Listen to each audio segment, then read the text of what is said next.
Hello guys, how's it going? My name is Dal, and the beta for the War Within expansion has got yet another massive update. Not only are they revamping the Mythic Plus affix system altogether, but also ironing out some of the UI elements and making the game feel more functional and more like a final product, less of a beta, more closer to the release, as well as a ton of class changes arriving this week, with massive buffs all across the board, like a 23% buff for Frost Death Knights, a 30% buff all across every ability for warriors, but also mages getting a couple of handful updates as well. And today I want to take a look at the class of mages specifically because my favorite spec of Arcane continues to just keep on winning with every one of these updates. The spec is looking better and better every single week that goes by. They did, however, make adjustments to fire, which might be a little worrisome, and also like very tiny adjustments for frost, which I want to take a look at as well in today's update. As always, if you guys want to see regular class updates and beta updates for the War Within,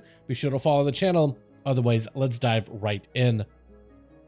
So starting things off, we have a couple of adjustments with the hero talents, starting off with the Spellslinger for Frost Mage specifically.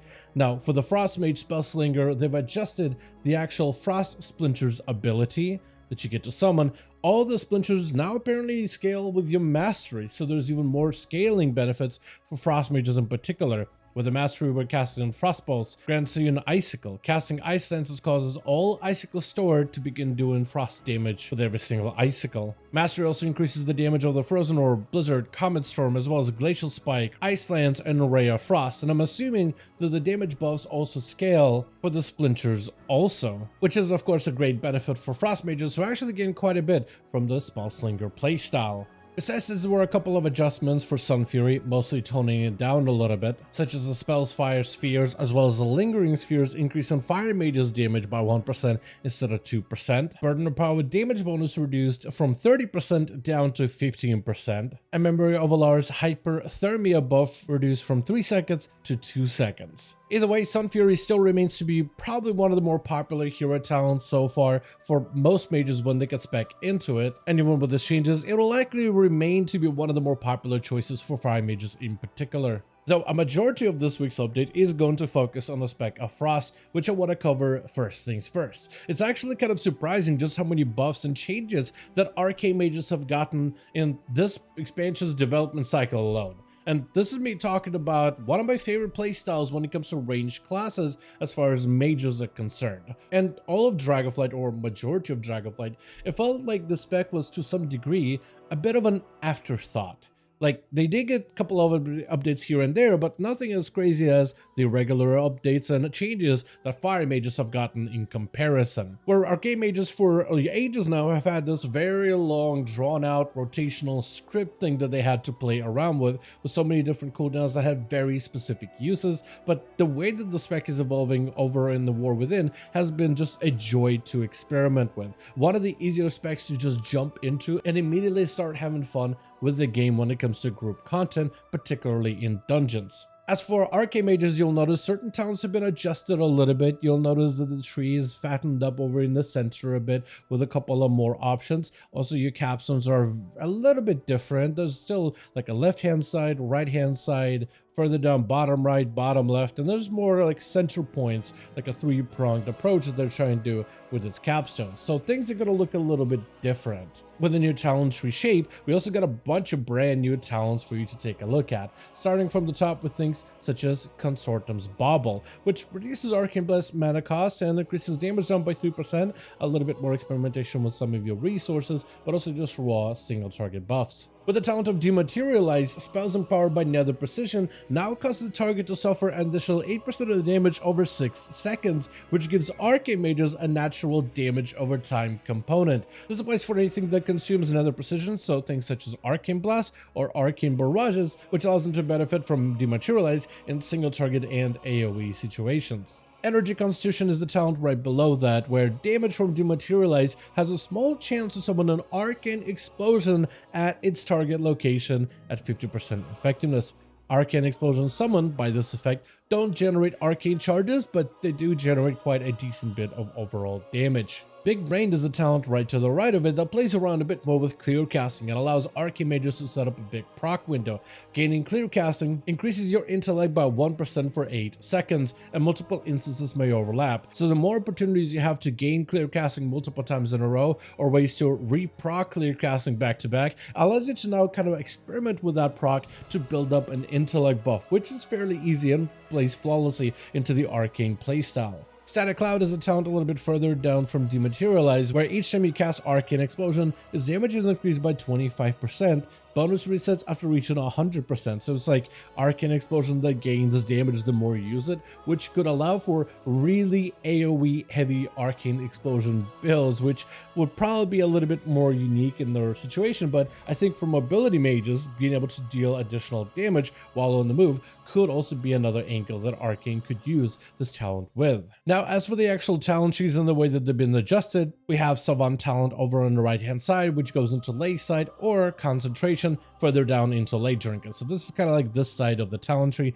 that's really heavy around Arcane Blast and Barrages. The left hand is a bit more about missiles, starting with Arcane Delimitation, which allows missiles to build a debuff where enemies take more damage from missiles, barrages, and blasts. To the left of that is going to be Time Loop, which allows you a chance to reapply another stack of delimitation at random. Further below that is out of the boss to Arcane Missiles, where damage from Arcane Missiles has a 20% chance to grant you 1 Arcane Charge. Chances increase by 5% each time your Arcane Missiles fails to grant you an Arcane Charge, so there's a bit of a bad luck protection in order to help you gain resources while heavily committing into the Arcane Harmony missile type of playstyle. So if you really want to specialize into being a clear casting missile type of mage, you now can a little bit better with this type of talent layout. Outside of talents though, Arcane mages also got some very baseline conveniences, such as the ability of Arcane Orb is now baseline. You just have Arcane Orb for every single one of mage's build, which now becomes part of that core mage toolkit, which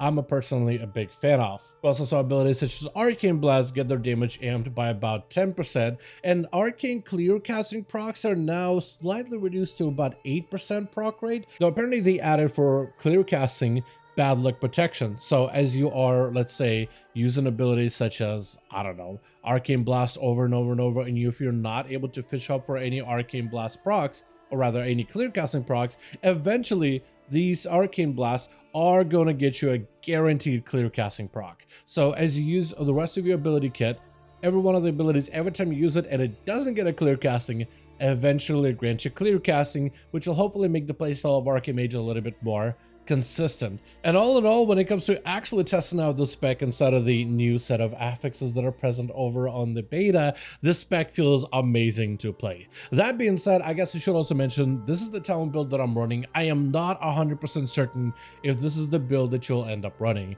What Blizzard wanted to do with Arcane Mages is remove some of the top end complexity and stacking a bunch of cooldowns together to give mages an opportunity to spec into other talents, so you don't have to necessarily stack as many CDs together to achieve the most amount of effect. You should be able to pick up a bunch of proc talents and combination talents and create a build in any way you want to. Mages may at some point actually go back to using Evocation with Siphon Storm and be a bit more of a setup to the where that may actually end up being the better build. It's really hard to tell this early over in testing. That being said, the current build that I got going on feels incredible to play in dungeons. I feel like it's one of the easier versions of Arcane Mage that I've been able to play so far. It's one of those specs right now on the beta that I think it's really easy for new players to dive in. There's quite a bit of synergy in terms of the talents, but the actual rotation isn't all that bad, and the synergy between these new talents does allow you for a really good flow in terms of your overall playstyle. It's been an absolute joy to play Arcane in particular, and I think it's becoming my favorite range class so far on the beta. The more changes they keep doing to Arcane, the better.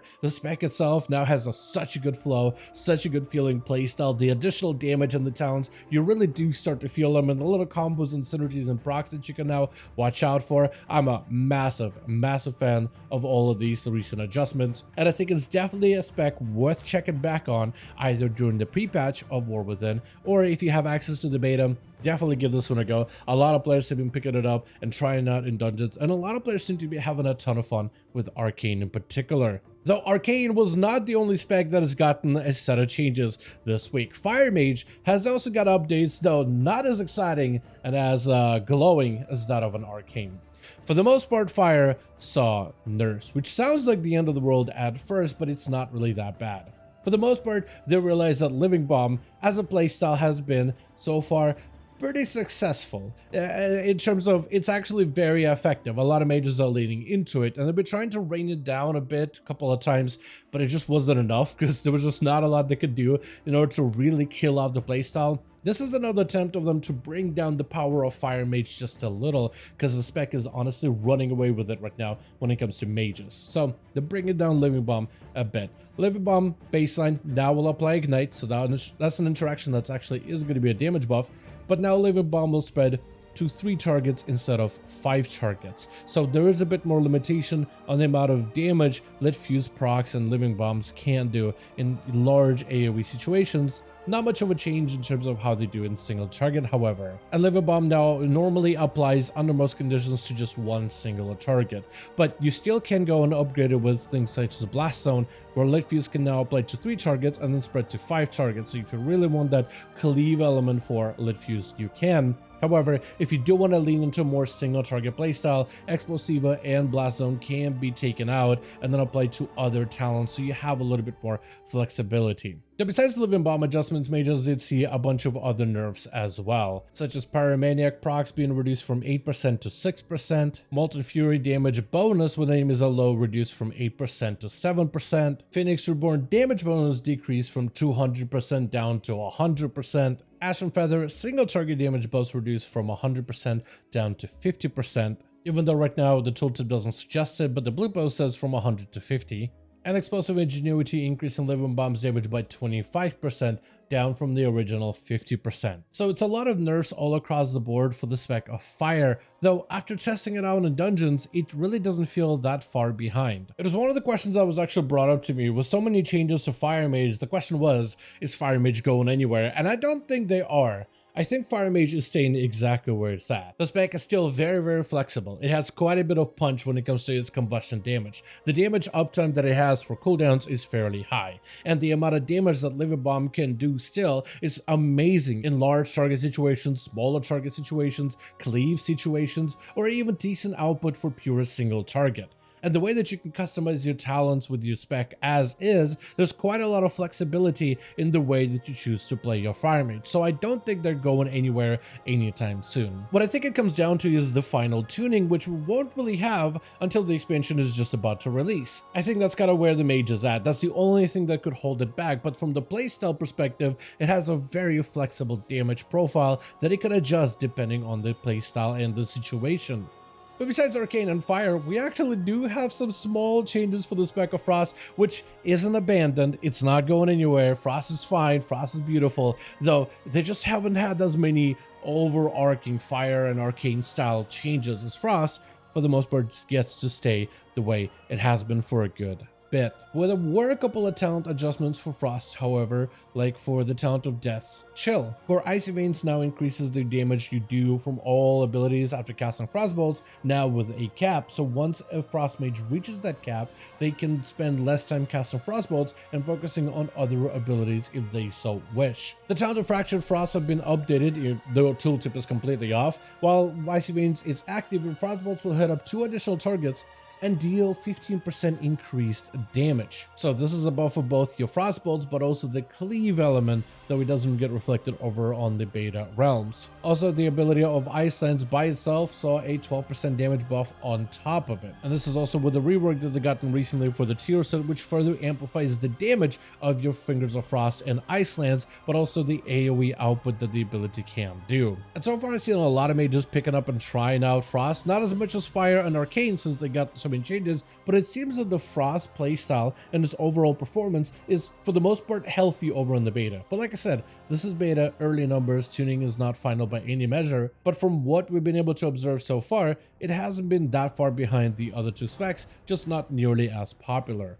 Though at the end of the day, who really cares about what I think about mages and where they are? I want to hear your guys' thoughts in the comments down below. What are your thoughts on the changes that Arcane mages have gotten? It just definitely hasn't been the most popular spec by any measure for many mages out there, but are the changes to Arcane so far on the beta enough for you to be even slightly interested in checking out the spec going forward? Also, what are your thoughts on the fire changes as they keep nerfing and nerfing them? Do you think fire is going anywhere, or do you think it's just going to be fine? Because that is a lot of nerfs. Also, what are your thoughts on Frost? Would you want to see some actual big changes for the spec of Frost, or do you think that they shouldn't fix what isn't broken here and keep them for the most part as they are, with just a slight few tweaks and upgrades here and there, but for the most part, would you want to see Frost mages go through more radical changes like Arcane and Fire, or do you think they're fine just as is? Let me know your thoughts in the comments down below. As per usual, if you guys enjoyed this video or found it informative, go ahead and give it a thumbs up. I would very much appreciate it. And as always, in the description of every single video and live stream, we have a link to our Discord community channel. Probably the best place to reach out to me directly in case you want to let me know what you thought about this video or hang out with the rest of the community to discuss some of the upcoming changes. Join our Discord to become part of the community. But otherwise, thank you all so much for watching this video. I do hope you guys enjoyed. Let me know all of your thoughts down below. And as always, I'll see all of you guys in another video.